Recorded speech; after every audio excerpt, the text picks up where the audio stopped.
Welcome back everyone. Time to go ahead and talk about another phone that came out back in 2016, and this specific device was the Samsung Galaxy S7. Now, this was back in 2016, such an interesting and probably a huge monumental upgrade coming from the predecessor, which was the Galaxy S6. And what I can tell you about the Samsung Galaxy S7 is that it's a pretty important phone in the whole entire lore of Samsung, but also how it holds up in this day and age is very interesting because the hardware is still pretty decent. The screen is beautiful. It still feels like a very premium phone. And really anytime I talk about this device, even last year, a lot of people still, love this phone, including the S7 Edge. But I feel like the biggest downside of this phone is the software. And that's really the biggest downside of most Samsung phones. Now, if you want to pick this phone up, I'll leave it link down below. But I'm also going to leave a couple of other phones. I'm not going to just leave this phone because nobody wants this phone anymore. But I'll leave an S10 and S20 and S10e and whatever other phones I can think of at the time. You can get them from there and help support the channel at the same time. Now, on the front of the Samsung Galaxy S7, we have a very beautiful 5.1 inch Super AMOLED display, and it's a 1440p panel. And back in 2016, there weren't a lot of other manufacturers who were doing it like Samsung was at the time. Even OnePlus, OnePlus didn't even ramp up to 1440p till way later. But 2016, this was a very good screen on a phone. Even with the home button and all that stuff with the top and bottom bezel, it's really not that bad. We have to give Samsung a lot of credit. They make really, really good panels. Now they're kind of going backwards with the Note 20. That one has a lower resolution panel than the S7. Very stupid stuff. I don't know what Samsung doing that they're going backwards. But this thing has a beautiful panel for sure, and I feel like it's one of its biggest assets still. The fingerprint sensor on the front too was really, really cool.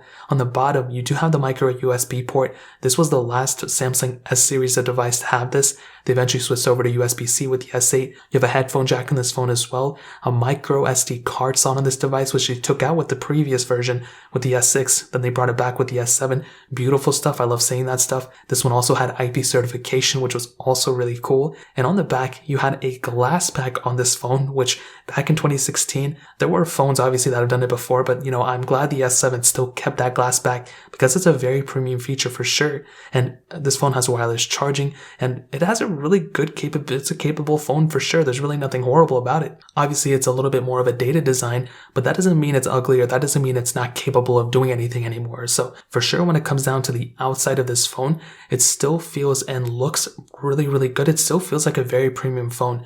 The home button is a little rocky, but other than that, this phone still feels like a premium phone. That's why it's kind of like an illusion in a way. But on top of that glass back, you do have a single camera setup, which I'll go and hit on right now. It is a single 12 megapixel sensor, so wide angle lens. And I think overall, it's still a pretty decent sensor. It has optical image stabilization. You have the ability of shooting 4K videos on it, which is really cool. And I feel like the back camera of this thing is still really good. You have a lot of not a lot, but you have quite a few features built into the software of this camera too, which is a huge asset for sure. And I'll definitely tell you, if you have to go and take a lot of photos outdoors and kind of like you're in that realm, you're going to have a pretty good experience with the Samsung Galaxy S7, I'm going to imagine, in terms of the camera standpoint. Now, it's not going to be perfect. You don't have 4K at 60. You don't have any like crazy features. Like, I don't think you have portrait mode, night mode, or anything like that. But there are a lot of features built in, and there's a lot of features that you can download from the Play Store with the different camera apps and stuff that you can also maintain and get a lot of other features that way too. So it's not like there's only just this phone or this camera app. There's a lot of other capabilities through the App Store as well. But the front camera, I think, is the biggest problem.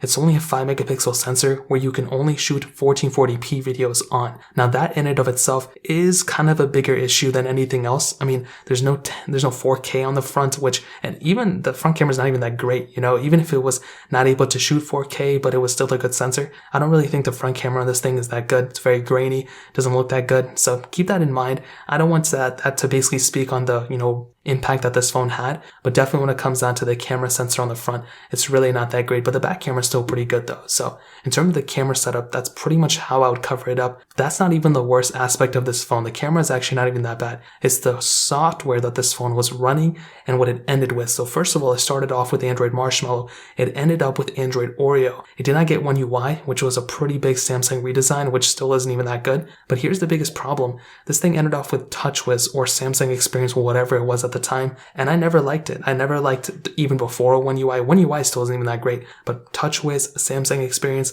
definitely not my cup of tea. And if you can get this phone and, root it in custom ROM or whatever, then by all means go for it. There's only a select few models that support that. The Samsung Galaxy S7 that I have, the Snapdragon model, does not really support it. I tried it a couple different ways. I was able to root in custom ROM my Galaxy S6. Unfortunately, this phone was not able to do it, and I'm actually really sad about it, but it's whatever. And I mean, the software has features and stuff, which is cool, but it is pretty outdated considering we're already on Android 11. So in terms of software, that pretty much covers it up. Now, performance-wise, this thing has that Exynos 8890 chipset. I guess there's no Snapdragon version of this phone. Maybe there was, I don't know. It has the octa-core CPU and 4 gigabytes of RAM on each model. And what I can tell you is, in terms of the performance standpoint, is that there's a couple of different ways to go about looking at it.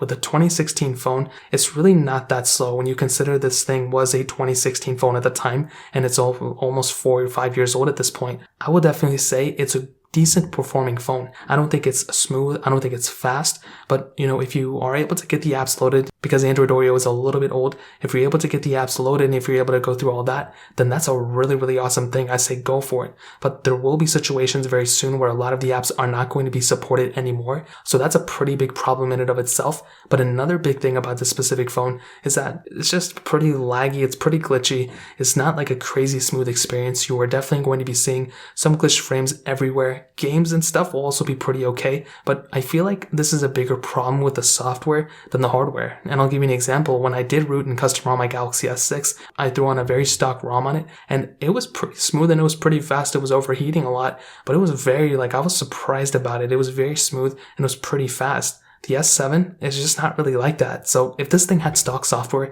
I feel like it'd be a way different story. And I think if you're somebody who is, doesn't need the most amount of, performance, or if you currently use the Galaxy S7, that's a whole different story.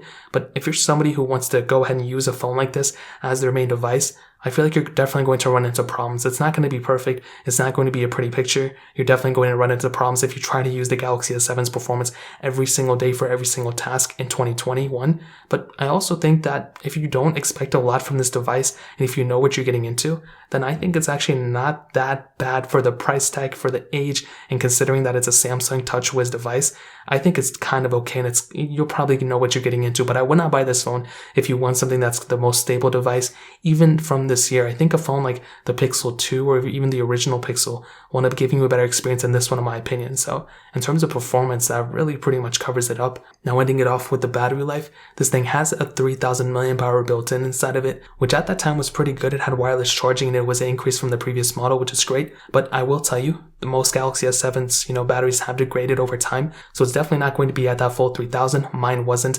Mine's at like 2400 or something like that. It's degraded a lot. So that's kind of what I would say about this one. I mean, expect to get okay battery from a 2016 device. It's definitely not going to be that great. I would say at least a couple hours of screen on time, but it's not going to be that pretty of a picture also here. It's not going to be comparable to something like a Galaxy S20 or OnePlus 8T or an iPhone 12. You're not going to be getting that type of battery life from this device. So to kind of sum up this video and to answer the question, is the Samsung Galaxy S7 still worth it in 2021? Well, this is what I'll tell you.